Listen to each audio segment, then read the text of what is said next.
스웨덴의 한 연구 프로젝트는 맥주, 양조 과정에서 발생하는 부산물인 양조박을 활용하여 새로운 식품 원료로 전환하기 위해 양조업과 제빵 산업의 주요 기업들과 협력하고 있습니다. 브루잇 앤 리뉴어드 프로젝트는 양조박을 처리 가공하고 이를 빵과 시리얼 같은 식품 원료로 개발하는 것을 목표로 하며 스웨덴의 연구기관 라이스가 주도하는 이 프로젝트는 AX푸드, X파운데이션, 바게리 그룹펀, 칼스버그, 스베리에, 에라조 믹 파제르가 참여하고 있습니다.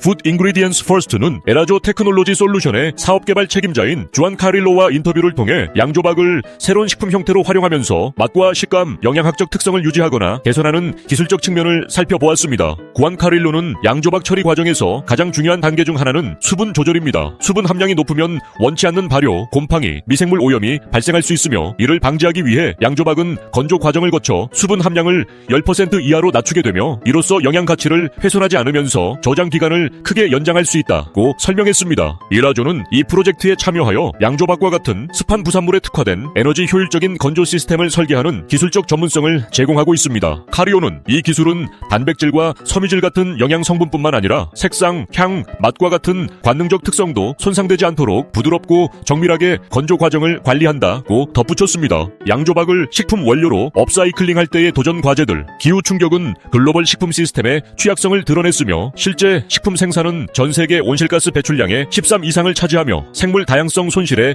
주원인입니다. 또한 산업화된 식품 생산은 막대한 양의 부산물을 남깁니다. 맥주 1리터를 양조하면 약 180g의 양조박이 발생하며 스웨덴에서만 연간 약 8만 톤의 양조박이 발생하며 현재는 주로 동물 사료나 바이오가스, 퇴비로 사용되고 있습니다. 그러나 전 세계적으로 보면 많은 양이 매립지로가 온실가스를 유발하고 있습니다. 이 프로젝트는 일부 식품 원료로 양조박을 활용하려는 시도가 있지만 여전히 소규모에 그치고 있으며 양조박은 단백질, 섬유질, 비타민, 미네랄 및 항산화 성분을 함유하고 있어 더 큰 규모로 다양한 식품에 통합해 기능성을 높일 수 있다고 설명합니다. 하지만 이를 대규모로 확장할 때는 복잡한 처리 과정을 포함한 다양한 어려움이 따릅니다. 카리오는 카를스베그 스베리에가 제공하는 안정적이고 추적 가능한 양조박 공급과 함께 유통, 소매, 제빵업계 파트너들이 참여하고 있어 상업적 도전 과제를 더 쉽게 극복할 수 있을 것으로 기대하고 있습니다. 그는 이 협력은 부산물 발생에서 최종 소비자 제품에 이르는 전체 가치 사슬을 포괄하며 각 파트너가 가진 전문성을 결합해 기존의 한계를 뛰어넘는 엔드-투-엔드 파트너십을 구축하고 있습니다. 이를 통해 폐기물을 줄이고 원료 공급을 최적화하며 업사이클링 원료의 상업적 채택을 가속화할 것이라고 말했습니다. 맛과 식감을 위한 소비자 관능 평가.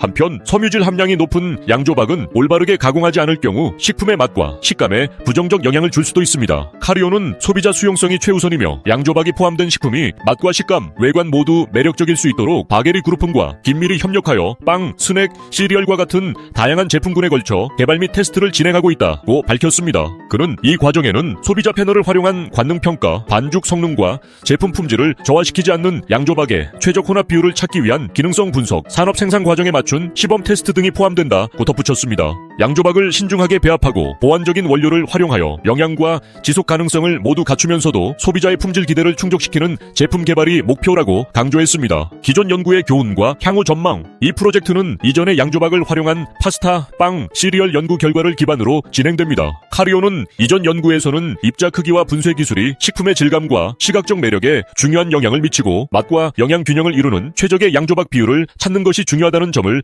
배웠다고 설명했습니다. 또한 초기 소비자 피드백을 통해 양조박 원료 식품이 소비자에게 익숙한 맛과 형태를 유지해야 함을 알게 되었습니다. 이러한 결과들을 직접 적용하고 확장하여 다양한 부산물을 활용한 새로운 제품군에 적용하고 있으며 또한 AX푸드의 소매 인사이트를 활용하여 시장 수요와 소비자 선호도를 제품 개발에 반영하고 있습니다. 이 프로젝트는 유럽의 순환적 식품 시스템 발전을 위해 환경적 영향, 영양적 가치, 상업적 타당성을 종합적으로 평가할 계획입니다. 마지막으로 카리오는 2026년까지 최소 2개의 상업적으로 출시 가능한 제품군을 출시하고 다른 식품 부산물에도 적용 가능한 확장성 높은 공정 모델을 제공하는 것이 목표라고 밝혔습니다. 궁금한 식품 이야기의 의견. 첫 번째, 우수한 폐기물 활용 사례. 이 프로젝트는 식품 부산물의 고부가가치화라는 점에서 의미가 큽니다. 특히 맥주박의 단백질, 식이섬유, 항산화 성분 등 기능성 성분을 그대로 살리면서 식품 원료로 전환하는 것은 식품 순환경제의 전형적인 모델입니다. 두 번째, 기술적 허들 극복 전략이 명확함. 맥주박은 수분 함량이 높아 부패하기 쉽고 입자 크기에 따라 식감에도 영향을 영향을 주기 때문에 활용이 까다롭습니다. 이를 건조기술,